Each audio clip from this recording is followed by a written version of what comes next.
नमस्कार, छत्तीसगढ़ कौशल्या भूमि में आप सभी का स्वागत है। मैं हूं आपके साथ प्रज्ञा मिश्रा। बुलेटिन की शुरुआत करेंगे बड़ी और अहम खबर के साथ। तो सबसे पहले बात कर लेते हैं शिक्षक दिवस के अवसर पर छत्तीसगढ़ के मुख्यमंत्री विष्णुदेव साय ने सभी शिक्षकों और प्रदेशवासियों को बधाई और शुभकामनाएं दी हैं। इस दौरान उन्होंने सभी गुरुजनों को याद किया, साथ ही उन्हें शुभकामनाएं भी दी। इस मौके पर सीएम साय ने कहा कि पूर्व राष्ट्रपति भारत रत्न डॉक्टर सर्वपल्ली राधाकृष्णन के जन्मदिन को हम शिक्षक दिवस के रूप में मनाते हैं। डॉक्टर राधाकृष्णन दार्शनिक और शिक्षक भी रहे। उन्होंने कहा, देश को शिक्षा के क्षेत्र में आगे ले जाने में डॉक्टर राधाकृष्णन की महत्वपूर्ण भूमिका रही। सीएम साय ने आगे ये भी कहा कि शिक्षक शिक्षा के माध्यम से समाज में सकारात्मक परिवर्तन लाने की क्षमता रखते हैं। वो उच्च नैतिक मूल्यों को विद्यार्थियों के जीवन में उतारकर अच्छा नागरिक तैयार करने का महत्वपूर्ण भूमिका निभाते हैं। इस दौरान और क्या कुछ कहा सीएम साय ने, चलिए आपको सुनाते हैं। मैं आप सभी को शिक्षक दिवस की बहुत बहुत बधाई देता हूं, शुभकामनाएं देता हूं और देश के पूर्व राष्ट्रपति सर्वपल्ली डॉक्टर राधाकृष्णन जी को विनम्र श्रद्धांजलि अर्पित करता हूं, जिनकी जयंती को हम सब लोग शिक्षक दिवस के रूप में मनाते हैं।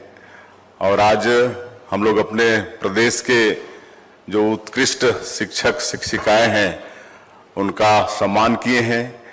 मैं उनको नमन करता हूं, उनको बहुत बहुत बधाई और शुभकामनाएं देता हूं। और वास्तव में मैंने जैसे कहा कि शिक्षक शिक्षिकाएं राष्ट्र के निर्माता हैं, वो देश के लिए राष्ट्रभक्त नागरिक गढ़कर देने का काम करते हैं। और जिस तरह से मोमबत्ती खुद जलकर प्रकाश देता है, उसी तरह से हमारे शिक्षक शिक्षिकाएं भी अभाव में रहकर शिक्षा का प्रकाश उजागर करते हैं। मैं उनको फिर से बधाई देता हूं। और आज हम लोग रजत जयंती वर्ष मना रहे हैं। हमारे छत्तीसगढ़ राज्य के निर्माण को 25 वर्ष हुए हैं। और अगर हम देखना चाहेंगे कि 2000 के पहले और 2000 के बाद आज 25 वर्षों में, वैसे तो हर क्षेत्र में छत्तीसगढ़ काफी विकास किया है, लेकिन शिक्षा में भी हम सब लोग काफी विकास किए हैं। जिस तरह से हमारे विद्वानों ने कहा है कि शिक्षा विकास का मूल मंत्र है, शिक्षा के बिना जीवन अधूरा है। और काफी विकास 25 वर्षों में हमारे प्रदेश में शिक्षा के क्षेत्र में हुए हैं। आज यहाँ पर 20 से ज्यादा यूनिवर्सिटी, 15 से ज्यादा मेडिकल कॉलेज, शिक्षण की सारी संस्थाएं, IIT, IIM, IIIT, law university, AIIMS जैसी शिक्षण की सारी संस्थाएं आई हैं। और हम लोगों को नजदीक में 1-1 किलोमीटर के अंदर में प्राइमरी स्कूल, 3 किलोमीटर, 4 किलोमीटर में मिडिल स्कूल, 6-7 किलोमीटर में हाई स्कूल, 8-9 किलोमीटर, 10 किलोमीटर के अंदर में हायर सेकेंडरी और प्रत्येक विकास खंड में कॉलेज, ये सब दे पा रहे हैं। ये 25 वर्षों में सब विकास हुआ है। और हम लोग छत्तीसगढ़ में नई शिक्षा नीति 2020 को भी लागू किए हैं। और नई शिक्षा नीति में शिक्षा के साथ साथ उसको रोजगार परक भी बनाने का काम हमारा शिक्षा विभाग कर रहा है। तो आप सबसे हम आह्वान करना चाहेंगे, आप सब लोग राष्ट्र के निर्माता हैं और राष्ट्र के भविष्य का निर्माण आपके हाथों में है। आप सभी लोग अपना कर्तव्य पूरी ईमानदारी और निष्ठा से निभाएंगे। एक बार फिर से इस शिक्षक दिवस के अवसर पर सभी शिक्षक शिक्षिकाओं का मैं अपने तरफ से हृदय से अभिनंदन स्वागत करते हुए बधाई देते हुए अपनी बात समाप्त करता हूं। जय हिंद, जय छत्तीसगढ़। अब रुक कर लेते हैं अगली खबर की। खबर कोरबा से है, जहां बांगो बांध लबालब हो चुका है और स्थिति बेहद ही नाजुक बनी हुई है। आपको बता दें, भारी बारिश और तान नदी के बढ़ते जलस्तर ने प्रशासन की चिंता बढ़ा दी है। बीती रात से कोरबा जिले में हो रही झमाझम बारिश के चलते जनजीवन जो है वो पूरी तरह से अस्त व्यस्त हो गया है। वहीं बस्तर की बात की जाए तो बस्तर संभाग में भी भारी बारिश के कारण बांगो बांध का जलस्तर अब खतरे के निशान को पार कर चुका है। कलेक्टर ने कोरबा में ये चेतावनी जारी की है कि यदि पानी का दबाव ऐसे ही बना रहा तो कभी भी बांगो बांध के गेट खोलने की नौबत आ सकती है। ऐसे में हसदेव नदी के किनारे बसे निचले इलाकों में बाढ़ का खतरा जो है वो लगातार मंडरा रहा है। आपको बता दें, प्रशासन ने निचली बस्तियों में रहने वालों से अपील की है कि वो अलर्ट रहें, जरूरी सामान तैयार रखें और प्रशासन के निर्देशों का पालन करें।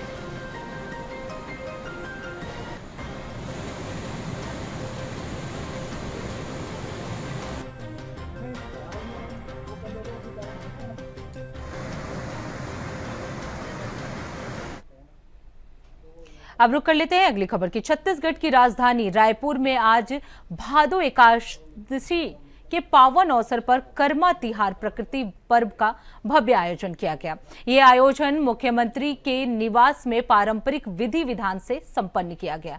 आपको बता दें, इस दौरान मुख्यमंत्री विष्णुदेव साय ने कर्मा तिहार का शुभारंभ पूजा अर्चना से किया। इस अवसर पर प्रदेश के विभिन्न जिलों से आए कर्मा नृत्य कलाकारों ने अपनी प्रस्तुति दी, जिससे आयोजन स्थल पर एक अलग ही सांस्कृतिक उत्सव का माहौल बन गया। आपको बता दें, कार्यक्रम में वन मंत्री केदार कश्यप, पर्यटन मंत्री राजेश अग्रवाल, स्वास्थ्य मंत्री श्याम बिहारी जायसवाल, मंत्री गजेंद्र यादव और मंत्री लक्ष्मी राजवाड़े के साथ ही कई सांसद और विधायक भी शामिल रहे। तो रायपुर में कर्मा तिहार जो है वो बड़े ही भव्य रूप से मनाया गया। मुख्यमंत्री के निवास पर यह पारंपरिक आयोजन किया गया। इसके साथ ही आपको बता दें, आदिवासी संस्कृति का ये एक अनुपम उदाहरण देखने को मिला। सीएम विष्णुदेव साय ने पूजा अर्चना करके इस उत्सव को और भी बेहतर बनाया। बेटियों के अच्छे जीवन की कामना का ये पर्व जो है वो मनाया जाता है। 1990 में तमगरा से विधायक और आज कंवर समाज घाटीबंद रायपुर क्षेत्र के तरफ से भादों का आज एकादशी है और आज कर्मा तिहार का आयोजन यहाँ पर किया गया था। उनका आग्रह था कि हमारे सारे वॉलंटियर्स सीएम हाउस में इसका आयोजन करें और चूंकि अपने पास एक बड़ा हॉल मौजूद था तो आज सब लोग आए और कर्मा तिहार का यहाँ पर आयोजन हुआ। और ये जो एकादशी का ये कर्मा तिहार है, इसमें हमारे समाज की बेटियाँ उपवास रहती हैं दिन भर। और ये जो कर्मा पेड़ का डगाल आप लोग देखे होंगे स्थापित किए हैं, इसको इज्जत के साथ जंगल से लाते हैं पूजा पाठ करके। और यहाँ तो सीएम हाउस है, नहीं तो गांव में एक अखड़ा होता है। अखड़ा में गांव का गणमान्य व्यक्ति पूजा वूजा करके वो भी स्थापित करता है। और हमारी बहन बेटियाँ नया कपड़ा पहन के और पूजा पाठ करके कहानी सुनती हैं। कोई गांव का बुजुर्ग कहानी कहता है। और मुख्य रूप से ये कर्मा का त्यौहार हमारी बेटियों के लिए एक उनको अच्छा वर मिले, अच्छा घर मिले, इसके लिए उपवास करती हैं और एक कर्म राजा से आग्रह करती हैं। अब रुक कर लेते हैं अगली खबर की। मुख्यमंत्री साय का 5 दिन सितंबर का दिन बेहद ही व्यस्त और समर्पित कार्यक्रमों से भरा हुआ है। आपको बता दें, वे टच द स्पेस कार्यक्रम में शामिल होंगे। इसके बाद लगभग राजभवन में राज्य स्तरीय शिक्षक समारोह में उन्होंने भाग लिया। इसके बाद आपको बता दें, वो अटल परिसर का लोकार्पण भी करेंगे, जो कि शिक्षा और विकास की दिशा में एक महत्वपूर्ण कदम है। इसके साथ ही आपको बता दें, 4:30 पर वो कछार एनीकट परियोजना का भूमि पूजन करेंगे, जिसपे क्षेत्र की सिंचाई सुविधाएं सृष्ट होंगे। वहीं शाम को नवगठित 9 गुरुकुल ग्राम गढ़ उमरिया में शुभारंभ कार्यक्रम में वो सम्मिलित होंगे। तो आज का दिन उनके लिए बेहद महत्वपूर्ण है। वो रात 8 बजे रायगढ़ के रामलीला मैदान में चक्रधर समारोह में भी सहभागिता करेंगे। तो मुख्यमंत्री का ये दौरा शिक्षा, सिंचाई और सांस्कृतिक विकास की दिशा में प्रतिबद्धता को दर्शाता है।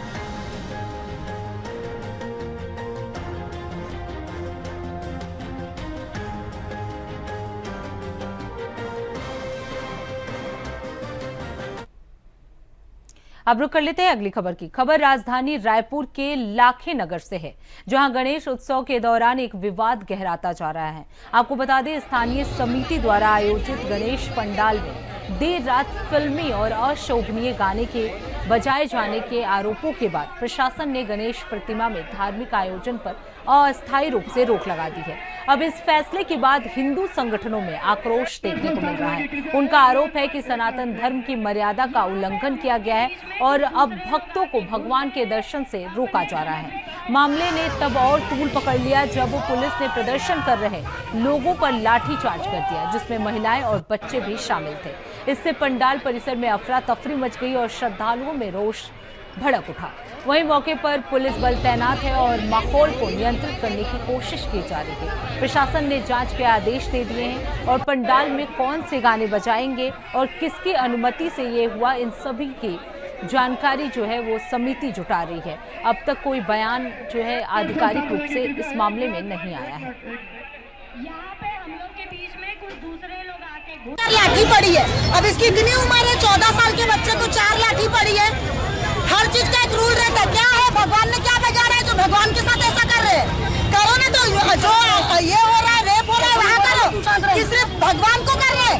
क्या खराबी है भगवान में जो ये हरकत कर रहे हैं और उनको लाठी, बच्चों को लाठी मार रहे हैं, 14 साल के बच्चों को। हम लोग आए हैं धमतरी से भी दूर से हम लोग गणेश जी का जो वाला प्रतिमा देखने आए।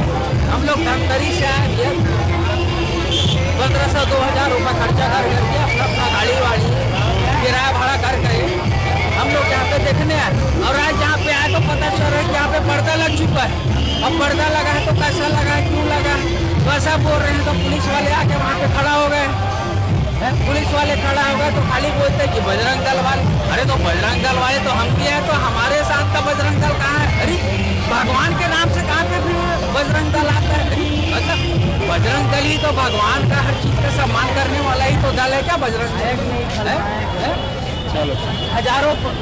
हजारों प्रकार का आदमी आ रहा, हजारों लाखों प्रकार के आदमी आ रहे। अब रुक कर लेते हैं अगली खबर की। ड्रग्स तस्करी के चर्चित मामले में पकड़ी गई नव्या मलिक की पुलिस रिमांड को अदालत ने 3 दिन के लिए और भी बढ़ा दिया है। पुलिस ने नव्या से अब तक 30 घंटे की पूछताछ की है, जिसमें चौंकाने वाले खुलासे सामने आए हैं। जांच में पता चला है कि नव्या का सिंडिकेट देश भर के करीब 850 रईसजादों से जुड़ा हुआ है, जिनमें कई होटल कारोबारी और राजनेताओं के बेटे भी शामिल हैं। आपको बता दें, गुरुवार को नव्या को कोर्ट में पेश किया गया था, जहां पुलिस ने पूछताछ के लिए और समय मांगा है। माना जा रहा है कि ये नेटवर्क और भी बड़े स्तर पर फैला हुआ है, जिसकी जांच जारी है। ये भी है।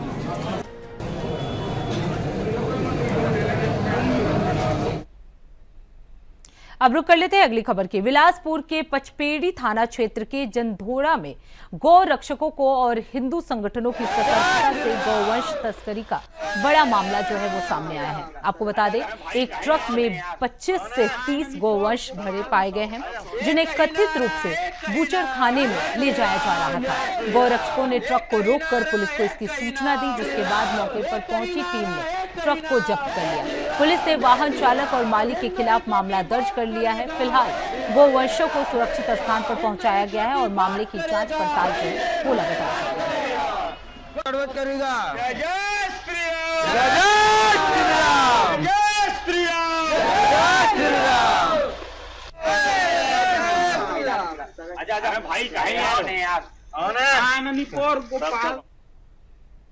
अब रुक कर लेते हैं अगली खबर की। नई दिल्ली में केंद्रीय वित्त मंत्री निर्मला सीतारमण की अध्यक्षता में आयोजित जीएसटी काउंसिल की 56वीं बैठक में छत्तीसगढ़ के वित्त मंत्री ओपी चौधरी ने सक्रिय रूप से भाग लिया। बैठक में जीएसटी प्रणाली को सरल और पारदर्शी बनाने संबंधी कई अहम विषयों पर चर्चा भी की गई। आपको बता दें, वित्त मंत्री चौधरी ने इस दौरान कहा कि प्रस्तावित सुधार न केवल आमजन को राहत दे रहा है, बल्कि व्यापार जगत के लिए भी अनुकूल वातावरण तैयार करेंगे। उन्होंने जोर देते हुए कहा कि ये सुधार देश की आर्थिक मजबूती, ईज ऑफ डूइंग बिजनेस और राज्यों की वित्तीय स्थिरता सुनिश्चित करने में मददगार होंगे। उन्होंने ये भी याद दिलाया कि प्रधानमंत्री नरेंद्र मोदी ने स्वतंत्रता दिवस पर जीएसटी में सुधार का आह्वान किया था और ये बैठक उसी दिशा में एक ऐतिहासिक कदम है।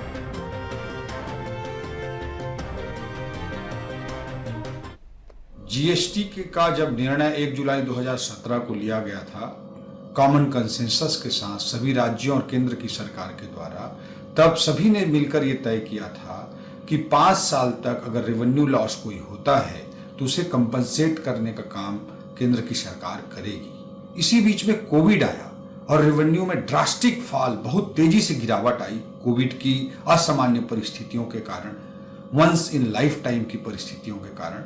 फिर भी भारत सरकार ने अपने कमिटमेंट के तहत और अधिक लोन लेकर के राज्यों के जो भी कमी आई रेवेन्यू की उसे पूरा किया और उस लोन को चुकाने के लिए कोयला जैसे आइटम में 400 रुपए प्रति टन का सेस अधिरोपित किया गया था।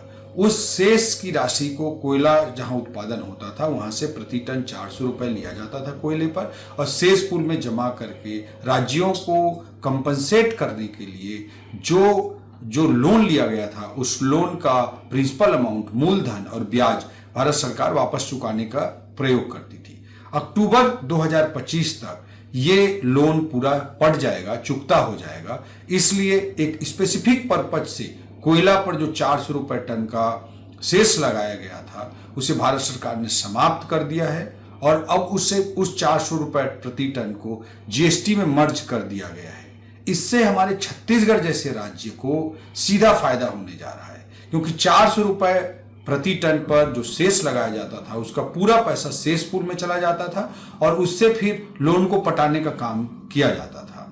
अब जीएसटी में उसे मर्ज कर दिए जाने से जो कोयला हम कंज्यूम करेंगे छत्तीसगढ़ जैसे राज्य में उसका 50% सीधा हमको मिलेगा और भारत सरकार के पास जो 50% जाएगा उसका भी 41% डिवोल्यूशन के रूप में वित्त आयोग की सिफारिश के अंतर्गत 3.407 का जो हमें परसेंटेज छत्तीसगढ़ जैसे राज्य को मिलता है उसमें भी मिलेगा। इससे छत्तीसगढ़ के राजस्व को बड़ा लाभ होगा और मैं एक सामान्य प्रथम दृष्टया आकलन के तहत मुझे लगता है कि प्रतिवर्ष 2000 से 3000 करोड़ रुपए का लाभ छत्तीसगढ़ जैसे राज्य को मिलेगा। अब बात कर लेते हैं अगली खबर की। बिलासपुर के मल्हार थाना क्षेत्र के मटिया गांव में विद्युत लाइन बिछाने के दौरान बड़ी लापरवाही सामने आई है। आपको बता दें, करंट की चपेट में आने से 2 गोवंशों की मौके पर ही मौत हो गई, जबकि 2 अन्य रूप से घायल हो गए हैं। आपको बता दें, घटना के बाद ग्रामीणों में भारी आक्रोश है। उन्होंने बिजली लाइन के काम में लापरवाही का आरोप ठेकेदार पर लगाया है। ग्रामीणों का कहना है कि बिना सुरक्षा उपायों के कार्य कराए जा रहे थे, जिससे ये हादसा हुआ। घटना की सूचना प्रशासन को दे दी गई है और मौके पर जांच जारी है। गांव में इसे लेकर तनावपूर्ण माहौल बना हुआ है।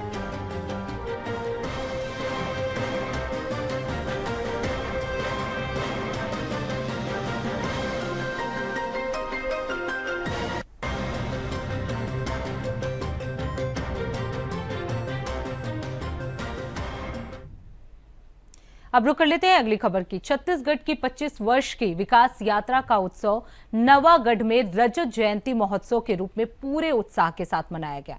आपको बता दें, इस भव्य आयोजन में कैबिनेट मंत्री दयाल दास बघेल मुख्य अतिथि के रूप में शामिल हुए। कार्यक्रम में जनप्रतिनिधियों, अधिकारियों, कर्मचारियों और बड़ी संख्या में नागरिकों की उपस्थिति ने इस पर्व को यादगार बना दिया। स्थानीय कलाकारों ने छत्तीसगढ़ की सांस्कृतिक विरासत को लोक गीतों और लोक नृत्यों के माध्यम से जीवंत किया। वहीं आपको बता दें, विभिन्न विभागों की प्रदर्शनियों ने राज्य की सामाजिक, शैक्षणिक और आर्थिक उपलब्धियों को प्रदर्शित किया। साथ ही हेल्थ कैंप में लोगों ने स्वास्थ्य सेवाओं का भी लाभ उठाया। इसके साथ ही पारंपरिक व्यंजनों के स्टॉल ने हर किसी का मन मोह लिया। खास बात ये रही कि मनोरंजन खेल प्रतियोगिताएं जैसे रस्सी कसा, जलेबी दौड़ और बांटी दौड़, जिसमें महिलाओं और छात्राओं ने बढ़ चढ़कर हिस्सा लिया। विजेताओं को सम्मानित भी किया गया। आपको बता दें, इस मौके पर मुख्य अतिथि मंत्री दयाल दास बघेल ने कहा कि छत्तीसगढ़ की 25 वर्षीय यात्रा विकास, एकता और संस्कृति की पहचान है। हमें मिलकर राज्य को नई ऊंचाइयों पर ले जाना है। रजत जयंती में हमारे सब आसपास के महिला लोग आए थे और खेल में रस्साकसी में भाग लिए और मटका फोड़, जलेबी दौड़ में और सभी कार्यक्रम अच्छा संपन्न ढंग से निपटाया गया और अपने अपने जो जीत का मतलब ये किए हैं अच्छा पुरस्कार मतलब यहाँ दिया गया मंत्री के द्वारा और हमारे कलेक्टर महोदय के द्वारा उद्बोधन किया गया। सबको बहुत बहुत बधाई एवं शुभकामनाएं इस रजत जयंती में आए हुए सभी को। अब रुक कर लेते हैं अगली खबर की। मुख्यमंत्री विष्णुदेव साय ने बलरामपुर रामानुगंज जिले में लूती बांध टूटने की घटना को लेकर गहरी नाराजगी जताई है। महामंत्रालय महानदी भवन में जल संसाधन विभाग की गहन समीक्षा बैठक में मुख्यमंत्री ने अधिकारियों को सख्त चेतावनी देते हुए कहा कि भविष्य में ऐसी लापरवाही किसी कीमत पर स्वीकार नहीं किया जाएगा। मुख्यमंत्री ने निर्देश दिए हैं कि मैदानी अधिकारी और कर्मचारी फील्ड में जाकर बांधों और अन्य संरचनाओं का नियमित रूप से निरीक्षण करें। उन्होंने बांधों के रखरखाव, जल भराव क्षमता और सिंचाई स्थिति पर विशेष ध्यान देने को कहा है।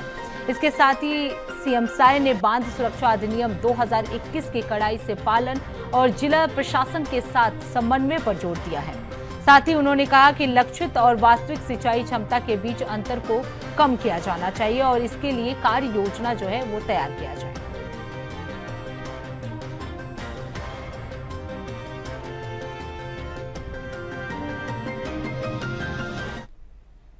अब रुक कर लेते हैं अगली खबर की। बलौदा बाजार में सूदखोरी का अवैध और बेलगाम कारोबार अब लोगों की जिंदगी को निगलने लगा है। हालात इतने बदतर हो चुके हैं कि कई पीड़ित परिवार कर्ज के बोझ और सूदखोरों की प्रताड़ना से मानसिक, आर्थिक और सामाजिक रूप से टूट चुके हैं। सबसे चौंकाने वाली बात यह है कि पुलिस और प्रशासन की निष्क्रियता इस काले कारोबार को खुला संरक्षण दे रही है। हेमंत कुमार कन्नौज नामक युवक ने एक गंभीर मामला उजागर करते हुए बताया कि उसने हेमलाल सिन्हा और पिंकी सिन्हा से गाड़ी की किस्त चुकाने के लिए 50,000 उधार लिए थे। शुरुआत में ब्याज पखवाड़े और महीने के हिसाब से तय हुआ था, लेकिन बाद में ये दर बढ़कर साप्ताहिक 10% तक पहुंच गई है। हेमंत ने मूलधन से अधिक रकम वापस कर दी थी, लेकिन इसके बावजूद वसूली का दबाव बना रहा है और उस पर 1 लाख रुपए और निकालने का आरोप लगाया गया है। पीड़ित ने आरोप लगाया कि सूदखोर दंपति ने उसके साथ गाली गलौज की, कोरे कागज और स्टाम्प पेपर पर जबरन हस्ताक्षर कराए। हालत ये हो गई है कि 1.5 साल से बच्चों की फीस तक नहीं दे पाए हैं ये पूरा परिवार सूदखोरों की धमकियों से डरा सहमा है। सूदखोरों से परेशान परिवार एसपी से न्याय मांगने पहुंचा, जिसके बाद पुलिस और प्रशासन ने इस न्याय को सुना और जल्द ही इस पर कार्रवाई करने का आश्वासन भी दिया है।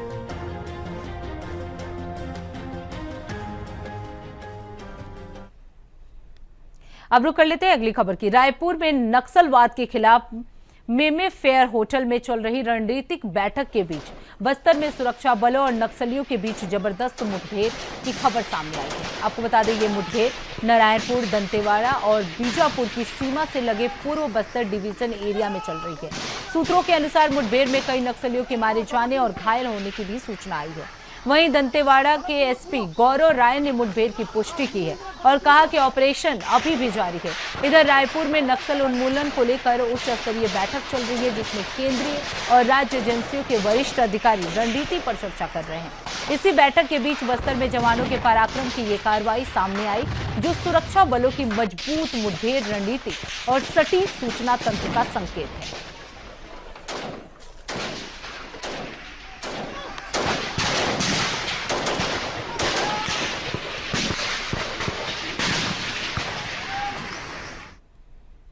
अब रुक कर लेते हैं अगली खबर की। छत्तीसगढ़ के दुर्ग जिले से एक चौंकाने वाली खबर सामने आई है। आपको बता दें, बोरसी क्षेत्र में स्थित एक शासकीय स्कूल में शुक्रवार यानी आज सुबह उस वक्त हड़कंप मच गया जब स्कूल के प्रिंसिपल रूम और स्टाफ रूम के बाहर तंत्र मंत्र जैसी गतिविधियों के चिन्ह पाए गए।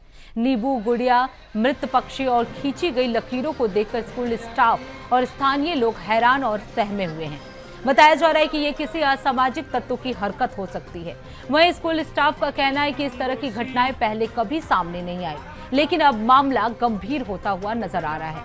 वहीं स्थानीय प्रतिनिधियों द्वारा कई बार बिजली और सुरक्षा व्यवस्था की घोषणाएं की गई थी, लेकिन अभी तक कुछ भी जमीन पर नहीं उतर पाया है।